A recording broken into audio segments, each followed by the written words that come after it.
আলতাফনগর জামে মসজিদ ভারতের তাজমহলের মতো করে তৈরি করা প্রায় ১৬ কোটি টাকা দিয়ে নির্মাণ করা এই মসজিদের নাম আলতাফনগর জামে মসজিদ। এই মসজিদের লোকেশন কোথায়, কিভাবে আপনারা আসবেন, তার A to Z নিয়ে থাকছে আজকের এই ভিডিওটি। হিসাব গাইস, কি অবস্থা সবার, কেমন আছেন সবাই? আশা করি সবাই বেশি ভালো আছেন। আজকের ভিডিওটা কি নিয়ে হতে যাচ্ছে এতক্ষণে টাইটেল এবং থাম্বনেল দেখে অলরেডি আপনারা বুঝেই ফেলেছেন। গাইস, ভিডিওতে আর বেশি কথা না বাড়িয়ে আপনাদের ফার্স্ট টাইম লোকেশনটা দেওয়া যাক। আপনারা বাংলাদেশের যেখান থেকে আসেন না কেন সর্বপ্রথম চলে আসতে হবে পীরগঞ্জ বাস স্ট্যান্ডে। তারপর রাস্তা পার হয়ে সোজা একটা রোড চলে গেছে। এই রোড দিয়ে আবার পীরগঞ্জ থানার সামন পার হয়ে বাম দিকে একটা রাস্তা চলে গেছে। এই রোডটা হচ্ছে চতরা রোড। এই রোড দিয়ে যদি আপনারা 6 থেকে 7 কিলোমিটার পথ অতিক্রম করেন তাহলে আপনারা পৌঁছে যাবেন চতরায়।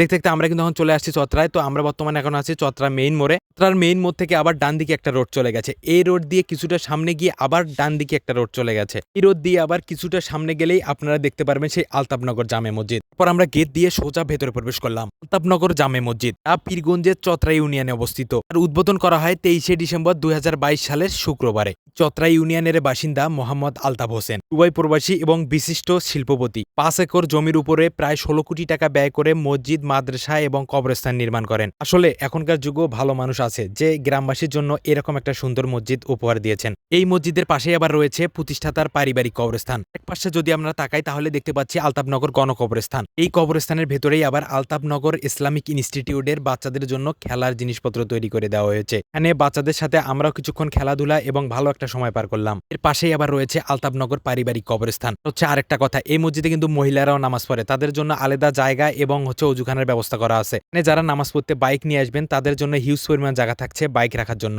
তারপর দেখতে দেখতে আমাদের নামাজের টাইম হয়ে যায়। তারপর আমরা ভেতরে প্রবেশ করি। আমরা এখন আছি হচ্ছে নিচতলাটায়। নিচতলাটা হচ্ছে পুরুষদের জন্য আর উপরটা হচ্ছে মহিলাদের জন্য। নিচের থেকে উপরটা আরো বেশি সুন্দর। মহিলা থাকার কারণে উপরটা আপনাদের দেখাতে পারলাম না। উপরটা দেখাতে গেলে পুরো উপরটা ফাঁকা হওয়ার পর আমাদের পারমিশন দেওয়া হবে উপরে ভিডিও করার জন্য। এখন অপেক্ষা না করে আমরা আবার রওনা হয়ে পড়ি বাড়ির উদ্দেশ্যে। একটা মসজিদ যে এত সুন্দর হতে পারে সেটা আলতাফনগর মসজিদে না আসলে বুঝতেই পারতাম না। এই ভিডিওটা যদি আপনাদের ভালো লাগে তাহলে লাইক, কমেন্ট আর একটা শেয়ার করতে ভুলবেন না। গাইজ, এই ভিডিওটা কিন্তু এই পর্যন্তই। আশা করি ভালো থাকবেন, সুস্থ থাকবেন। দেখা হচ্ছে আপনাদের সাথে নতুন কোনো ভিডিওতে। তো গাইজ, আল্লাহ হাফেজ।